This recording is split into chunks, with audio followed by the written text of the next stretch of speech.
Agora eu quero te mostrar um dos melhores deformadores que eu acho para trabalhar com texto. Vou deletar o meu Bend aqui. E esse deformador que eu quero te mostrar é o FFD. Clicando nele aqui, ele já entra na minha cena e ele tem essa cara diferente, porque ele é uma caixinha, né, um cubo, só que ele já tem umas linhas de divisão ali, você já vai entender. Tá vendo aqui, ó, que eu tenho grid points, então eu tenho X, Y e Z. Eu posso escolher quantos pontos eu quero em cada parâmetro desse, em cada orientação dessa. E aí, obviamente, eu tenho aqui o tamanho geral da minha caixa aqui no meu cubo. O que eu vou fazer? Vou colocar o meu FFD aqui para dentro do Motext e vou colocar Fit to Parent também. Agora, o meu deformador ficou do tamanho do texto. Olha só que interessante que esse FFD faz. O ícone dele já é bem intuitivo, porque ele mostra aqui uns pontinhos, certo? Para eu mexer aqui e deformar alguma coisa, não tem nada que eu possa fazer aqui. O que eu tenho que fazer aqui é regular como que eu vou querer fazer essa deformação. Então observa, para eu deformar eu tenho que ir aqui na ferramenta, aqui nesse modo de edição de pontos. A partir do momento que eu clico aqui, ele já mostra para mim, ó, tá vendo? Os pontinhos. Então vamos lá, desse lado aqui é o eixo Z, então eu tenho 1, 2, 3 pontos. O mínimo que eu consigo deixar aqui é 2, então deixa eu deixar 2 aqui, ó, sumiu aquela linha do meio e aí eu só tenho esses 2 pontos. Beleza, vamos voltar aqui.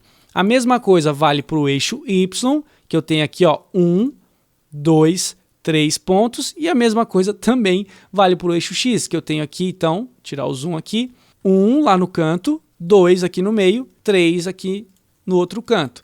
Então, conforme eu aumento esse número, aumenta as linhas lá, tá vendo? Então eu posso ter uma infinidade aqui de pontos no eixo X, uma infinidade de pontos no eixo Y e fazer a minha deformação. O que esses pontos vão fazer? Conforme eu mexer nesses pontos, ele vai então deformar o meu objeto que está ali, que está sofrendo essa deformação, né? Que é para sofrer.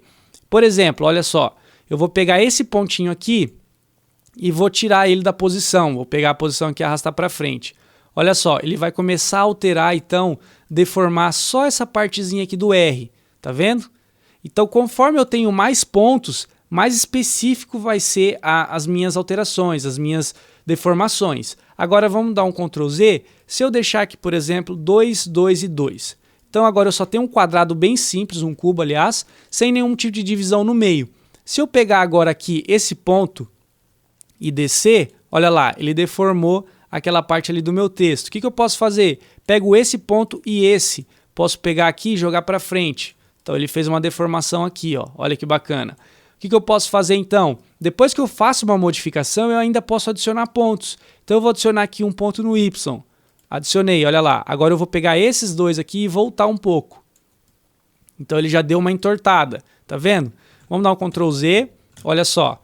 Além disso, eu posso pegar os pontos e trabalhar com a escala. Então, se eu trabalhar com a escala aqui nesse eixo, ó, ele vai afastar os 2 pontos e vai então abrir aqui para mim o meu texto, causando essa extrusão, né, distorcida aqui. Vou pegar esses dois de baixo e vou diminuir. Olha lá, afunilou o meu texto.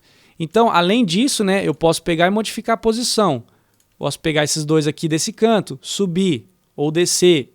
E assim por diante. Então eu posso fazer essa deformação só modificando esses pontos. E por isso que eu acho essa uma das melhores ferramentas, porque eu posso pegar qualquer fonte que tiver aqui, que ainda não está no meu agrado, né? Não é uma fonte que eu acho que é legal para o meu projeto, e modificar ela para ela chegar do jeito que eu quiser. Eu posso fazer uma tipografia que eu quiser aqui, alterando esse FFD, alterando esses pontos, adicionando mais pontos, tirando pontos e assim por diante.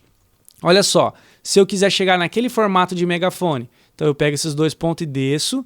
Você está vendo aqui, ó, que ele acabou deixando um pedacinho do O. Por quê? O meu Fit to Parent não foi tão eficiente e acabou deixando um pouquinho do O para fora. Eu vou só aumentar um pouquinho a caixa e agora sim eu posso descer, ele vai distorcer aqui. E agora eu posso pegar esses dois aqui, ó, aqui de cima, né, do canto de cima, e jogar lá para cima. E ainda posso pegar esses dois aqui de baixo e jogar mais para baixo. E aí eu vou fazendo essa alteração, deixando o meu texto do jeito que eu quiser. Agora vamos supor que eu quero que no meio aqui, ó, eu adiciono mais um ponto no eixo Y. E agora eu vou puxar aqui, ó, essa parte do O. E aí ele vai puxar tudo um pouquinho mais para o lado. Eu vou adicionar mais um ponto aqui no eixo Z. Vamos lá, aqui no eixo Z, ó, adicionei. Agora eu vou pegar esse aqui, vou puxar essa partezinha. Então eu vou fazendo várias modificações e chego no resultado que eu quiser aqui. Obviamente que ficou uma coisa grotesca aqui porque eu estou te mostrando rapidinho. Então conforme eu puxo os pontos, ele vai modificando o meu texto. E essa modificação, ela sofre conforme eu aumento depois o tamanho desse grid. Ó. Olha só, se eu for aumentando o tamanho aqui da minha caixa, ele vai modificando a alteração depois. Pode ser um resultado que você queira chegar, mas pode ser que não. Então, conforme fica maior esse grid, fica mais distante do texto, essa distorção ela vai ficando mais leve. Tá vendo que ficou bem mais leve, mas ainda sofre essa distorção. Posso voltar para o Fit Parent e aí eu tenho toda a deformação que eu queria. É importante que você saiba que se você mexeu em algum ponto do eixo ali, de algum eixo, e depois você diminui o grid, olha só, o Z, vou diminuir, ele volta, então é como se não tivesse aquele ponto, você não alterou aquilo ali. Então ele volta para o padrão. Vamos supor aqui no eixo Y também, vou deixar em 2, olha lá. Sumiu aquela alteração que eu tinha feito porque eu não tenho mais aquele ponto, certo? Isso aqui é um caso que você vai pegar e estudar certinho. O que eu vou fazer de alteração? Eu vou precisar de quantos pontos? Vou adicionar tantos pontos no Y, no X e no Z. E aí eu vou modificar o meu texto para chegar no resultado que eu quiser. Eu não posso deixar de comentar também que conforme a distorção que você for fazer, você precisa de mais malha no seu texto ou no seu objeto. Então, dependendo da deformação, começa a dar alguns defeitos. Por quê? Porque você está faltando malha no seu texto, está faltando polígono no seu texto. Então, olha só, eu vou no meu display e colocar aqui, ó, para a gente ver as linhas. Tá vendo que a parte da frente do meu texto não tem nenhum tipo de subdivisão? Aí a gente volta lá naquela questão dos caps e do type aqui, ó.